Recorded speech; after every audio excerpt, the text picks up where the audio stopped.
To me, I want a golf club that's going to be very soft feeling, but at the same time, I don't want it to be overly soft that I don't know what's going on at impact. If you hit one on the toe, you should know you hit it on the toe. You should be able to adjust your swing accordingly.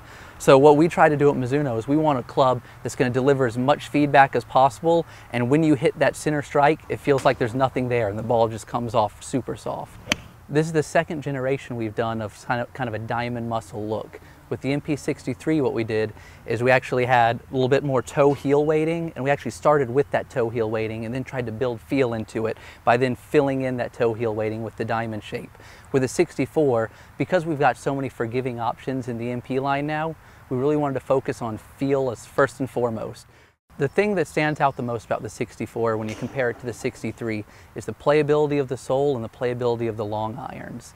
The sole on the 64, it's a lot more subtle, it's more gentle relief. In the 64, we went and smoothed everything out. There's still relief and camber on the trailing edge, heel and toe, but we smoothed everything out just to give it a much cleaner look and something that's going to enter and exit the turf very cleanly. The 64 was one of those fun designs where you don't have to worry too much about forgiveness. It's really, you get to focus on something that feel, which is kind of what Mizuno's known for. And we got to put that kind of front and center in this design and really do everything we could to enhance that. We wanted it to be clean, we wanted it to look classical, we wanted it to look really MP.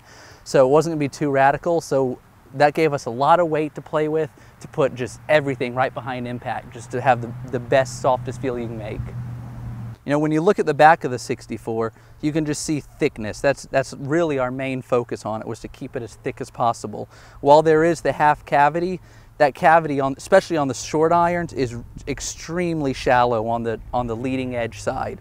So this wall right here is almost non-existent. When you get to the wedge, it's even smaller than this. So that's just make sure that we have as much mass as possible right there.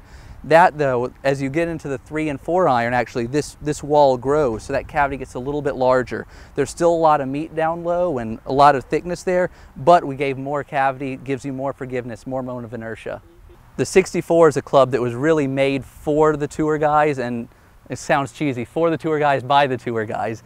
You know, it's something that they get very involved the more demanding a golf club gets. You know, on the 69 side, so on the blade side and the half cavity side, they're very involved. And one of the things they really emphasized was the sole. So the sole on the 64, it's a very clean, tapered sole. We really went back and smoothed everything out, a ton of trailing edge relief so that that club will not only enter the turf well, but really exit the turf well. One of the things you'll notice on this club is actually the run bird that is actually precision forged into the club. It doesn't do anything in terms of forgiveness or playability, but what it does do is it kind of shows off our quality. It shows off the Mizuno precision. With our partnership with the Chuo factory, we actually stamp this in. It's actually forged in when we're in our final precision forging step.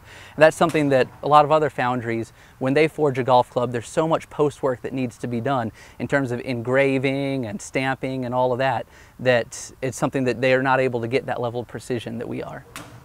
My name's Chris Foschel, and I'm part of Mizuno's golf club engineering team.